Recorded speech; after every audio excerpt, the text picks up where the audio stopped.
మాఘమాసంలో తులసిని పూజించాలంటే ముందుగా ఉదయాన్నే నిద్రలేచి స్నానం చేసి శుభ్రమైన బట్టలు ధరించాలి. దీని తర్వాత తులసి మొక్కను శుభ్రమైన నీటితో కడగాలి. తులసి మొక్క ముందో దీపం వెలిగించి ఆపై తులసి మొక్కకు నీరు సమర్పించండి. కొన్ని చుక్కల గంగాజలం కూడా నీటిలో కలపవచ్చు. దీని తర్వాత తులసి మొక్కకు పువ్వులు సమర్పించి తులసి మాతకు హారతివ్వండి. మాఘమాసం హిందూ మతంలో ముఖ్యమైన నెల. ఈ మాసంలో అనేక మతపరమైన కార్యక్రమాలు నిర్వహిస్తారు. అందులో ఒకటి తులసి పూజ. తులసిని పవిత్రమైనది, పూజనీయమైనదిగా భావిస్తారు. అయితే మాఘమాసంలో తులసిని పూజించేటప్పుడు కొన్ని విషయాలను గుర్తుంచుకోవాలి. మాఘమాసంలో తులసికి నల్ల నువ్వులు నైవేద్యంగా పెట్టకూడదు. నల్ల నువ్వులను నైవేద్యంగా పెట్టడం వల్ల సూర్యభగవానుడు బలహీన పడతాడని నమ్ముతారు. మాఘమాసంలో తులసికి పాలు నైవేద్యం పెట్టకూడదు.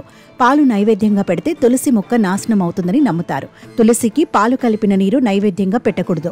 తులసి మొక్కను భారతీయులు ఎంతో పవిత్రంగా భావిస్తారు. అంతేకాదు, భారతీయ పురాణాల్లోనూ తులసి మొక్కకు ఎంతో ప్రాముఖ్యత ఉంది. ముఖ్యంగా వైష్ణవ సంప్రదాయంలో తులసిని ఎంతో భక్తితో పూజలు చేస్తారు. మహిళలు ఉదయాన్నే లేచి తలస్నానం ఆచరించి తమ పసుపు కుంకుమలు పదిలంగా ఉండాలని తులసిని పూజిస్తారు. హిందూ ధర్మంలో తులసి పూజకు ప్రత్యేక ప్రాముఖ్యత ఉంది. ప్రతి ఇంటి ఆవరణలో ఒక తులసి మొక్కను ఉంటుంది. ఉదయం సాయంత్రం తులసికి ప్రత్యేకంగా పూజలు నిర్వహిస్తారు.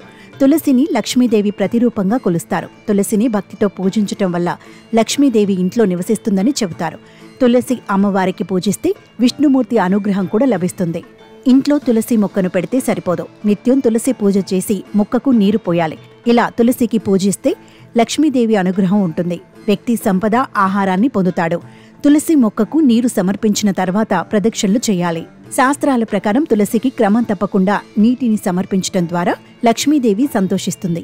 ఆ ఇంట్లో ఆనందం, శ్రేయస్సు ఉంటుంది. ఒక చెంబుతో నీళ్లు, పసుపు, కుంకుమలు తీసుకుని తులసి చెట్టు వద్ద నిల్చొని ఈ విధంగా ప్రార్థించి పూజించాలి.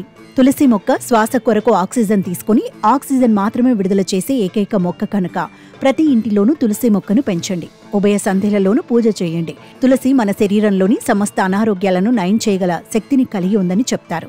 ఇందులో ఉండే ఔషధీయ గుణాలకు ఆయుర్వేదంలోనూ ఎంతో ప్రాముఖ్యం ఉంది. అలాగే వాస్తుశాస్త్రంలో కూడా ఈ మొక్కకు విశేష ప్రాధాన్యతను ఇచ్చారు.